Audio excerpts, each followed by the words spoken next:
Hello dear students, welcome back to our channel. આજે આપણે આ વિડીયોની અંદર પેપર નંબર 7નો સેક્શન બી જોઈશું. તે પહેલાં જો ચેનલ પર નવા હોય તો પ્લીઝ ચેનલને લાઇક શેર સબસ્ક્રાઇબ કરી દેજો, જેથી આવનારા દરેક વિડીયોની નોટિફિકેશન તમને મળતી રહે. તો આપણે જોઈએ અહીંયા દાખલો. તો અહીંયા દરેક દાખલાના 2 ગુણ રહેશે, બરાબર. તો જોઈએ દાખલાની રકમ. દ્વિઘાત બહુપદી x² + 5x - 24ના શૂન્ય અને સહગુણક વચ્ચેનો સંબંધ શોધો. અહીંયા આપણને શૂન્ય અને સહગુણક વચ્ચેનો સંબંધ શોધવાનો કીધેલો છે, એટલા માટે આપણે પહેલાં તો શું કરીશું, સમીકરણ લખી દઈશું. તો x² + 5x - 24 થશે, બરાબર 0. હવે શૂન્ય શોધવાના કીધા એટલે આપણે શું કરવું પડશે, અવયવ પાડવા પડશે. તો હવે અહીંયા પહેલું 1 અને 24 હોય તો 24 એકા 24, 24 તો એવા અવયવ પાડો કે જેનો પ્લસ માઇનસ 5 મળે એનો જવાબ. તો શું થાય, 8 તરી 24, 8માંથી 3 જાય તો 5 થઈ જાય. તો એટલો મતલબ આપણો અવયવ થશે 8x - 3x - 24 બરાબર 0. આ બંનેમાંથી કોમન કાઢીએ તો x, તો અહીંયા શું રહે, x + 8. અહીંયા -3 કોમન નીકળશે, અહીંયા રહેશે x + 8 બરાબર 0. અહીંયા થશે x + 8, અહીંયા થશે x - 3 બરાબર 0. તો અહીંયા x + 8 બરાબર 0 અને x - 3 બરાબર 0. તો બરાબરની આ બાજુ જાય 8 તો શું થઈ જાય, -8. અને અહીંયા શું થશે, x બરાબર 3 આ બાજુ જાય તો શું થઈ જાય, પ્લસ. તો અહીંયા આપણને x બરાબર 3 મળ્યો. હવે આપણને અહીંયા શું કીધેલું છે પાછું, સહગુણક વચ્ચેનો સંબંધ, એટલે સરવાળો અને ગુણાકારવાળો સંબંધ શોધવાનો થશે. તો અહીંયા લખીએ શૂન્યોનો સરવાળો બરાબર -8 + 3 તો શું થઈ જાય, -5. તો એ શું લખાય, સૂત્ર પ્રમાણે -5 ભાગ્યા 1 બરાબર શું થાય, -b/a થશે, બરાબર. એ જ રીતે શૂન્યનો ગુણાકાર બરાબર -8 અને 3 તો શું થાય, 8 તરી 24 કેવા, -24. તો એ લખાય 24 ભાગ્યા 1 તો બરાબર શું થાય, c/a થયો, બરાબર. તો આ આપણો ફાઇનલ આન્સર. તો દર વખતે એક દાખલો આ તો હશે અને હશે જ 2 ગુણની અંદર. તો આ દાખલા તો ખાસ તૈયાર કરવા. ત્યાર પછી આગળ જોઈએ તો દ્વિઘાત બહુપદીના શૂન્યોનો સરવાળો અને ગુણાકાર અનુક્રમે 1 અને -6 છે. તો તે પરથી દ્વિઘાત બહુપદી મેળવો. તો દર વખતે દરેક પેપરની અંદર આવો એક દાખલો હોય જ છે, બરાબર. તો આ તો દાખલો આવડવો જ જોઈએ અને એકદમ ઇઝી. તો આના માટે આપણે પહેલું તો શું લખીશું કે ધારો કે માગેલ દ્વિઘાત બહુપદી ax² + bx + c ના શૂન્યો આલ્ફા અને બીટા છે, બરાબર. તો માટે આલ્ફા + બીટા એટલે સરવાળો લીધો આપણો પહેલો, તો બરાબર 1 અને ગુણાકાર શું હતો, આલ્ફા × બીટા બરાબર -6. તો આલ્ફા × બીટા બરાબર 1 એટલે કે પ્લસ આલ્ફા + બીટા બરાબર 1 હોય તો એનું સૂત્ર શું થાય, -b/a.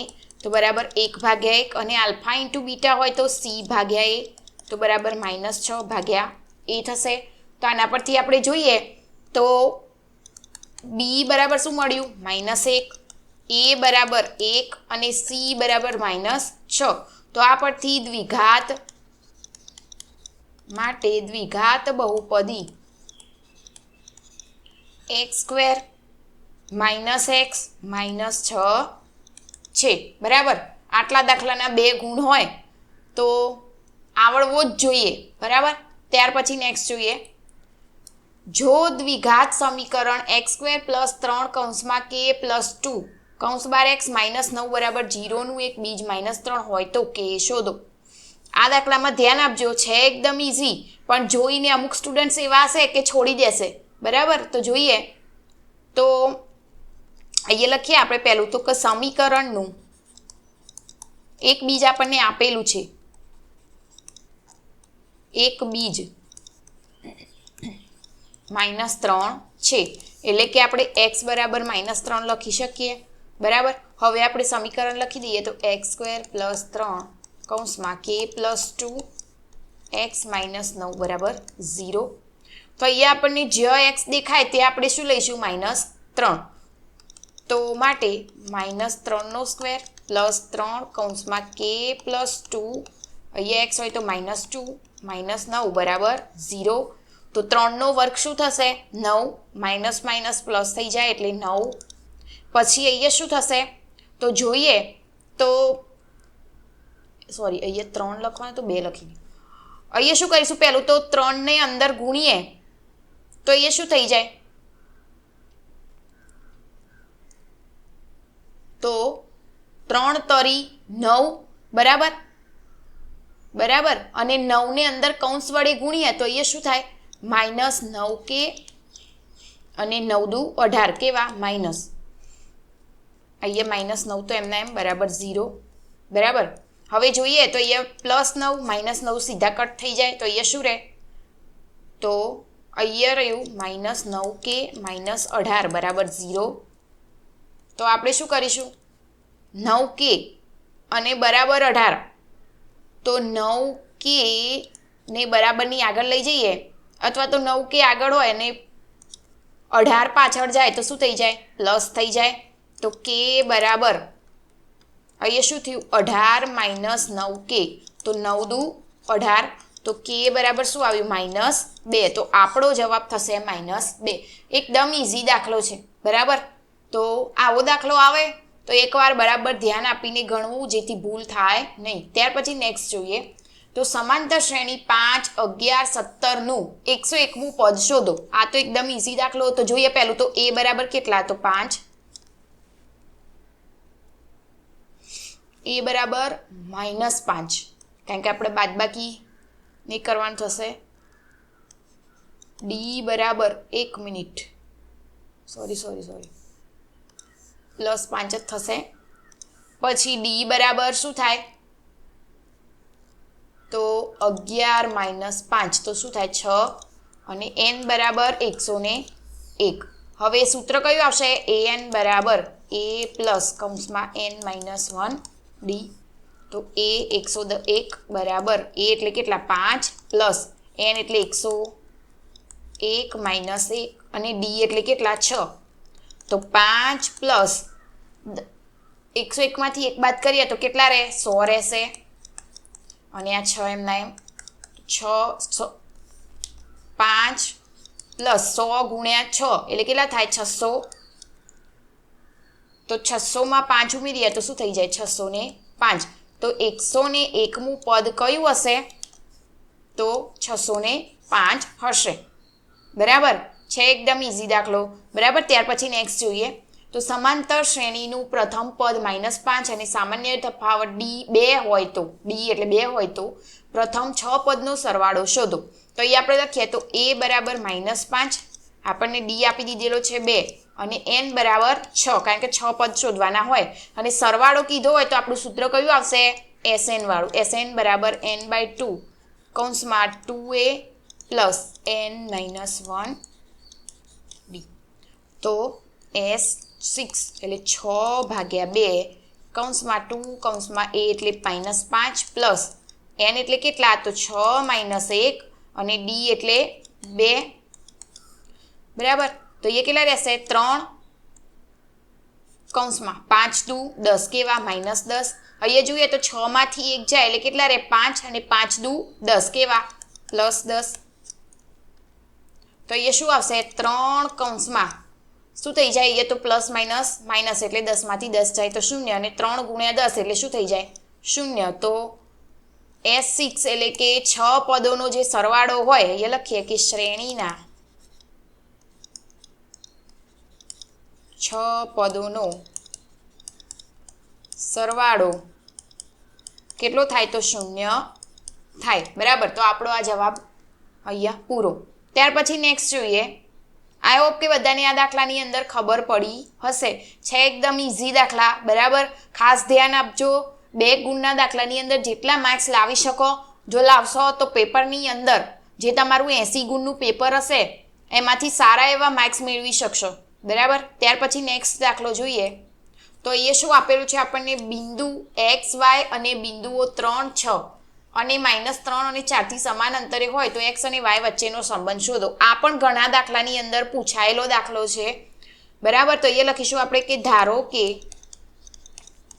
બિંદુ P x અને y એ આપણે બિંદુનું નામ આપી દઈએ બિંદુઓ, આનું એ આપ્યું 3 અને 6 અને B -3 અને 4 થી સમાન અંતરે આવેલ છે. તો આના માટે આપણે PA બરાબર PB લઈ શકાય. બરાબર, એના વચ્ચેનો સંબંધ શોધવાનું કીધું છે એટલા માટે. તો અહીંયા આપણે PA એટલે કે P અને A ના બિંદુ, એ જ રીતે P અને B ના બિંદુ વચ્ચેનું સમાન અંતર શોધીશું. તો PA બંને બાજુ વર્ગ કરી દઈએ. પહેલાં તો PA નો વર્ગ બરાબર PB નો વર્ગ થઈ જાય. તો હવે જોઈએ તો P અને A ના બિંદુઓ લઈએ તો એ શું થાય, x અને -3 નો સ્ક્વેર પ્લસ y પદ તો y -6 નો સ્ક્વેર. એ જ રીતે P અને B ના લઈએ તો એ શું થાય, P અને B તો એ શું થશે, 1 મિનિટ, x પ્લસ એટલે 3 નો સ્ક્વેર પ્લસ y -4 નો સ્ક્વેર. હવે આનું સાદું રૂપ આપીએ તો પહેલાના પદનો વર્ગ તો x નો વર્ગ માઇનસ આખા પદનો ગુણાકાર 6x, છેલ્લા પદનો વર્ગ એટલે 9. એ જ રીતે બીજા પદમાં પણ એ રીતે y² 6 દુ 12y પ્લસ 36. એ જ રીતે આ બાજુ x² પ્લસ 3 દુ 6x plus 9 plus y² minus 8y અને પ્લસ 16. બરાબર, ચલો હવે જોઈએ તો x² સરખા જતા રહે, y² જતા રહે. એના સિવાય બીજું કોઈ પદ, હા 9 એ પણ જતા રહે. એના સિવાય બીજું જશે નહીં. હવે આ પ્લસ ને માઇનસ હોય પણ બરાબરની આગળ આવે તો આ માઇનસ થઈ જાય એટલે સરખા પદ જશે નહીં. તો એના સિવાયના પદ લખી દઈએ 6x - 12y. સમાન જેવા પદ હોય એ આપણે જોડે લાવી દઈએ તો પ્લસ 36 બરાબર. એ જ રીતે આ બાજુ 6x - 8y પ્લસ 16. બરાબર, હવે આ પદને બરાબરની આ બાજુ લઈએ તો પહેલું તો આગળના તો એમના એમ જ રહેશે. હવે બરાબરની આગળ થાય તો ચિહ્ન શું થઈ જાય, બદલાઈ જાય. 6x પ્લસ 8y માઇનસ 16 બરાબર 0. તો હવે આપણે જોઈએ તો એ શું થશે, તો x વાળા બે પદ 6 અને 6 માઇનસ પ્લસ એટલે શું થઈ જાય, -12x. એ જ રીતે y વાળા પણ પ્લસ માઇનસ શું થઈ જાય, માઇનસ, અને મોટા સંખ્યાનું ચિહ્ન એટલે 4y અને 36 અને 16 પ્લસ માઇનસ બાદબાકી કરીએ તો શું આવશે, પ્લસ 20 બરાબર 0. હવે એ જોઈએ તો કોમન નીકળે, કેટલા, 4 કોમન નીકળશે આ બધામાંથી. તો 4 વડે કોમન લઈને 4 વડે લસા લઈએ તો એ શું વધશે, 3x. આમાં તો એકલો y કેવો પ્લસ, કારણ કે આગળ માઇનસ હોય તો આપણે ચિહ્નો બદલી શકાય. બરાબર, કેમ કે શરૂઆતમાં માઇનસ હોય નહીં છેલ્લા પદની અંદર. તો -5 બરાબર 0. તો એ લખીએ તો x અને y વચ્ચેનો સંબંધ 3x પ્લસ y -5 બરાબર 0 છે. તો આ આપણો ફાઇનલ આન્સર. બરાબર, થોડું ધ્યાન રાખીને ગણો તો દાખલાનો જવાબ તો આવી જ જાય. બરાબર, જેને પ્રેક્ટિસ કરેલી હશે એના માટે ઇઝી જ છે દાખલા. ત્યાર પછી નેક્સ્ટ જોઈએ તો એ શું કીધેલું છે, જો a 1 અને 2 b 2 અને 1 c 3 અને -4 એ સમાંતર બાજુ ચતુષ્કોણ ABCD ના શિરોબિંદુઓ હોય તો d ના યામ શોધો. હવે સમાંતર બાજુ ચતુષ્કોણ હોય તો આપણે આગળ જોયા હતા દાખલા, એ જ રીતે એના શું કરવાના, આપણે વિકર્ણો લઈ અને એના મધ્ય બિંદુઓ શોધીને એના ઉપરથી દાખલો ગણી શકાય. તો એ લખીએ કે ધારો કે શિરોબિંદુ D ના યામ x અને y છે. તો એ લખીએ તો કયા વિકર્ણો બને ABCD ના, તો વિકર્ણ AC ના મધ્ય બિંદુના યામ બરાબર. એ જ રીતે એ શું થાય, વિકર્ણ BD ના મધ્ય બિંદુના યામ બનશે. બરાબર. હવે એ બંનેના યામ લઈ લઈએ આપણે a અને c ના. તો 1 + 3 ભાગ્યા 2. એ જ રીતે 2 - 4 ભાગ્યા 2. બરાબર. એ જ રીતે અહીંયા 2 પ્લસ અહીંયા આપણે શું કર્યું, d ના યામ શું ધાર્યા, x અને y, તો એ રીતે લેવાના. અને બીજું શું આવશે, 1 + y ભાગ્યા 2. ચલો આનું આપણે સાદું રૂપ આપીએ તો એ શું થાય, તો 1 3 અને 1 એટલે 4 ભાગ્યા 2. એ શું થાય, -2 ભાગ્યા 2. એ જ રીતે આ બાજુ તો શું રહેશે, એમના એમ જ રહે, 2 + x ભાગ્યા 2, 1 + y ભાગ્યા 2. તો અહીંયા ભાગાકાર કરીએ તો 4 ભાગ્યા 2 એટલે શું થઈ જાય, 2, અને -2 - 2 ભાગ્યા 1 શું થઈ જાય, 1 થાય ભાગાકાર કરીએ એટલે. આ પદ તો એમના એમ જ આવશે, 1 + y ભાગ્યા 2. તો હવે જોઈએ તો x વાળા પદ એક બાજુ લઈ લઈએ તો 2 બરાબર શું થાય, 2 + x ભાગ્યા 2, અને અહીંયા શું રહે, 1 + y બરાબર 2 અને -1. ચલો આનું સાદું રૂપ આપીએ આપણે તો એ શું થાય, તો આ 2 આ બાજુ જાય તો ગુણાકારમાં જતા રહે તો શું થઈ જાય, 2 + x બરાબર 2 દુ 4. એ જ રીતે આ બાજુ 2 y + 1, 2 આ બાજુ જાય શું થઈ જાય, -2.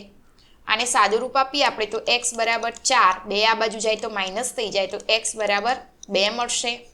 એ જ રીતે y બરાબર -2, 1 આ બાજુ જાય તો -y, તો - પ્લસ કેટલા, -3. તો આપણા x અને y ના જે d બિંદુના યામ હતા તો એ લખી દઈએ કે ચોથા શિરોબિંદુ d ના યામ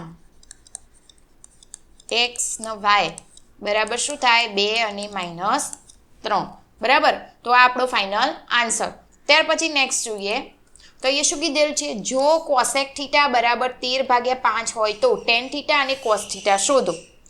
તો જોઈએ અહીંયા તો આપણે શું આપેલું છે, કોસેક થીટા બરાબર 13/5. બરાબર. તો પહેલું તો આકૃતિ દોરી દઈએ કાટકોણની, નામ આપી દઈએ a, b અને c.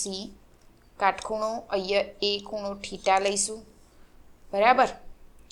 તો અહીંયા લખી દઈએ કે આપણે ત્રિકોણ ABCમાં ખૂણો b બરાબર 90° થશે.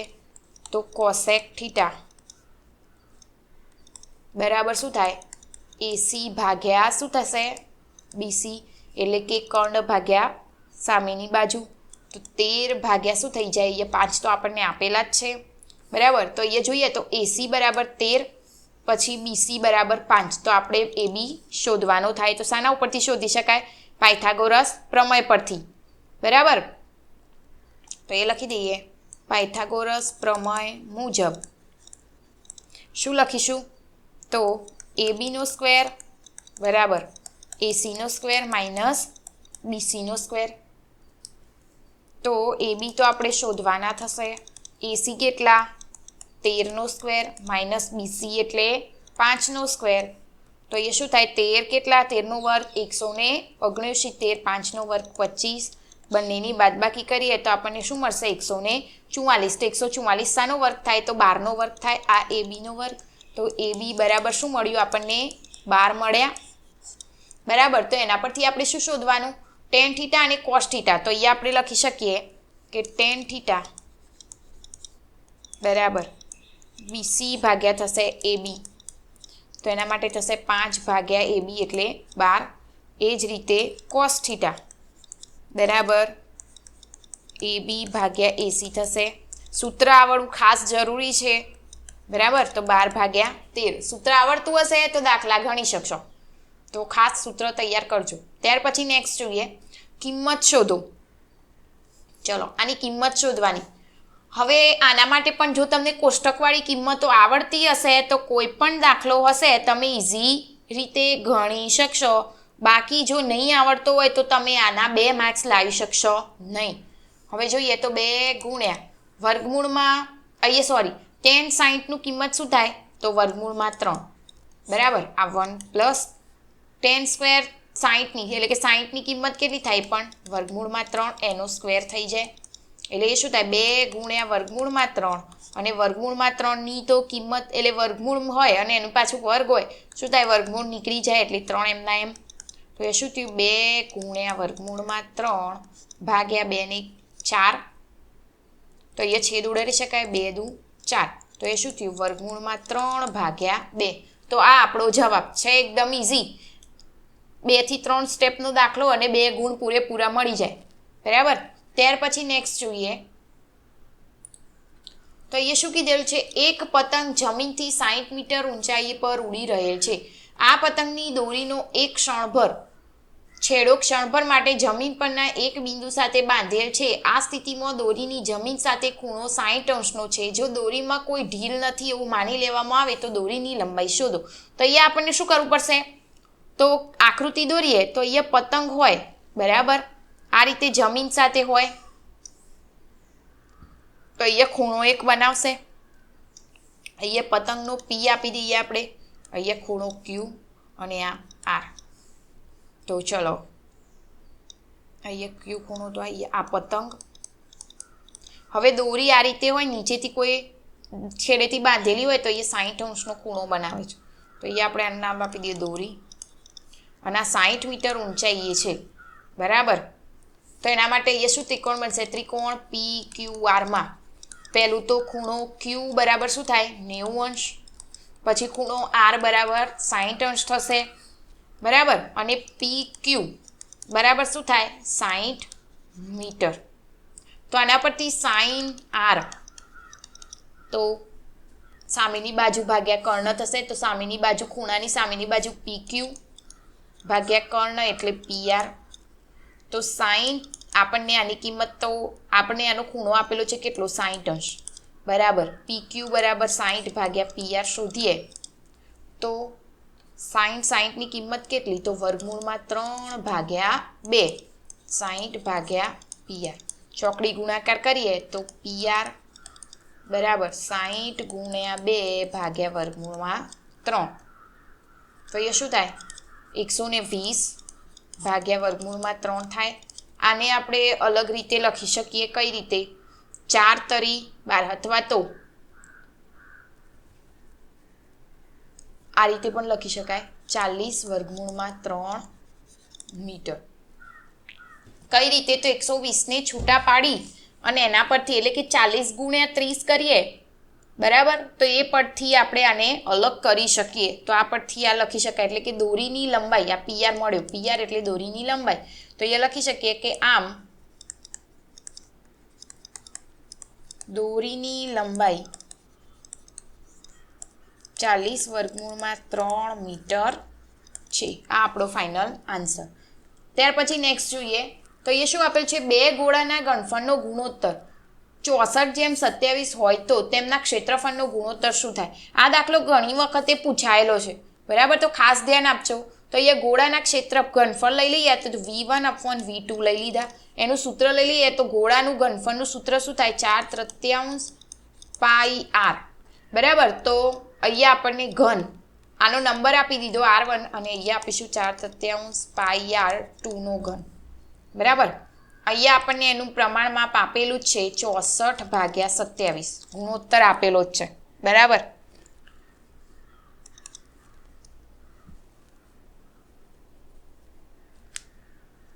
ચોસઠ એટલે શાનો ઘન થાય? તો 4નો ઘન. અને 27 એટલે 3નો ઘન થાય. આ શું થયું? r1 ને r2નો ઘન, બરાબર. તો એ પરથી જો આનો વર્ગ લઈ લઈએ તો r વર્ગ અને r2નો વર્ગ બરાબર 4નો વર્ગ 16 અને આ 3નો વર્ગ 9 થાય. તો a1/a2 એટલે કે એનો ક્ષેત્રફળનો ગુણોત્તર લઈ લઈએ તો ક્ષેત્રફળ શું થાય? 4 પાઈ r1નો સ્ક્વેર અપોન 4 પાઈ r2નો સ્ક્વેર બરાબર r1 સ્ક્વેર ભાગ્યા r2 સ્ક્વેર બરાબર 16/9, બરાબર. તો એ શું થયું? 16/9. તો એનો ગુણોત્તર શું થશે? 16/9 થશે, ક્ષેત્રફળનો ગુણોત્તર. ત્યાર પછી નેક્સ્ટ જોઈએ. તો એ શું આપેલ છે? એક નળાકાર ટાંકીની ત્રિજ્યા 2.1 મીટર અને ઊંચાઈ 5 મીટર હોય તો તેમાં પાણી સમાવવાની ક્ષમતા શોધો. તો અહીંયા પહેલું તો નળાકાર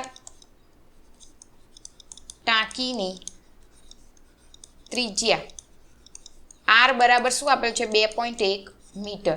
પછી બીજું ઊંચાઈ આપેલી છે, ઊંચાઈ h બરાબર 5 મીટર. ને આપણે શું શોધવાનું કીધું છે?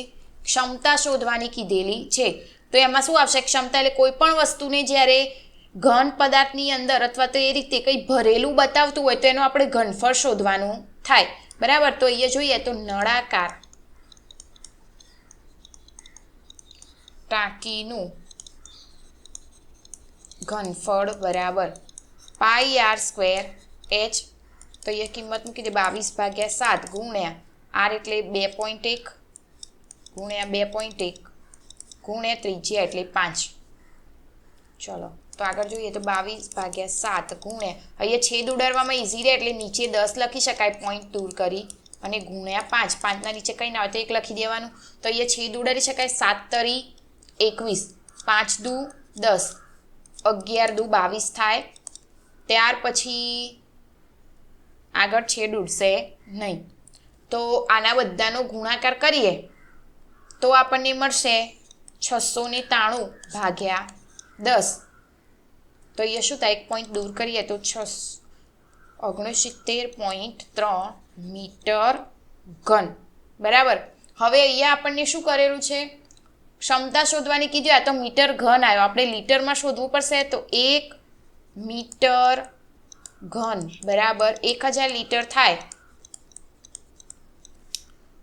તો માટે આપણે કેટલો જવાબ આવ્યો? 69.3 મીટર ઘન બરાબર કેટલા? તો અહીંયા ચોકડી ગુણાકાર થશે તો આનો ગુણાકાર કરીએ તો 3 ગુણ્યા 1000. બરાબર. 1 પોઈન્ટ દૂર કરી બીજા પોઈન્ટ અંદર લગાવી દઈએ અથવા તો ગુણાકાર ના ફાવતો હોય તો ગુણાકાર કરી દેવાનો. તો શું થાય? 69,300 લીટર પાણી સમાશે. બરાબર. તો આ આપણો ફાઇનલ આન્સર. ત્યાર પછી નેક્સ્ટ જોઈએ, આવા દાખલા ગણવા માટે તમને સૂત્ર ખાસ આવડવું હોવું જોઈએ તો જ તમે આ દાખલા ગણી શકશો. ત્યાર પછી નેક્સ્ટ જોઈએ, અહીંયા શું આપણે નીચેનો મધ્યક શોધો. તો અહીંયા આપણને કોષ્ટક આપી દીધેલું છે. બરાબર. અને મધ્યક શોધવાનું કીધું હોય તો અહીંયા શું આવશે? fi xi. હવે એક જોઈએ તો અહીંયા આપણને વર્ગ લંબાઈ શોધવાની કીધેલી નથી. એટલા માટે આપણે કયા સૂત્રનો ઉપયોગ કરીશું? x બાર બરાબર સિગ્મા fi xi ભાગ્યા સિગ્મા fi. તો આનો ટોટલ પહેલો સરવાળો તો સિગ્મા fi બરાબર આનો ટોટલ સરવાળો થશે 30. બરાબર. આનો ગુણ આપણે આને શું કહીએ? fi કહીએ. બરાબર. હવે fi xi એટલે fi અને xi નો ગુણાકાર, આના બંનેનો ગુણાકાર 10 એકા 10, 20 એકા 20, 36 ગુણ્યા 3 એટલે કેટલા થાય? 108. પછી 440 ગુણ્યા 4 એટલે 416 એટલે 160. અહીંયા 150, 56 ગુણ્યા 2 એટલે 112. અહીંયા આવશે 240. આ બંનેનો ગુણાકાર કરતું જાણો. 7 ચોક 28 એટલે 72 તો 80 એમના એમ 88 ગુણ્યા 2 એટલે કેટલા થાય? 176. પછી 92 ગુણ્યા 3 એટલે કે 276 અને 95 ગુણ્યા 1 એટલે 95. બરાબર. અને આ સિગ્મા fi xi ટોટલ સરવાળો કેટલો થશે? 1769. આ સરવાળાની અંદર ભૂલ થવી જોઈએ નહીં, નહીંતર તમારો જવાબ મળશે નહીં. છે એકદમ દાખલો ઇઝી. બરાબર. તો સિગ્મા fi xi આપણો કેટલો આવ્યો? 1779 ભાગ્યા સિગ્મા fi કેટલો? તો 30. તો આ બંનેનો જ્યારે ભાગાકાર કરીએ તો આપણને જવાબ મળશે 59.3. અથવા તો તમે આને થોડા છેદ ઉડાડી કિંમતને થોડી નાની કરી અને પણ શોધી શકો. એટલે કે આ રીતે જોઈએ આપણે. 1 મિનિટ. તો આને છૂટા કરીએ ને તો 10 તરી 30 એટલે 3 ભાગ્યા 169 કરીએ ને તો આપણને મળશે 593 ભાગ્યા 10. 3 વડે છેદ ઉડાડી શકાય. બરાબર. તો યસ ઇઝી થઈ જાય 0.3. તો આ શું મળ્યો? આપણો મધ્યક. તો આ x બાર. તો દાખલો જોઈને ગણજો કઈ રીતે મધ્યક શોધવાનો કીધેલો છે. જ્યારે વર્ગ લંબાઈ શોધવાની કીધેલી ના હોય આ રીતે ડાયરેક્ટ તમને xi આપેલો હોય તો આપણે આ સૂત્રનો ઉપયોગ કરીને આ દાખલો ગણી શકીએ.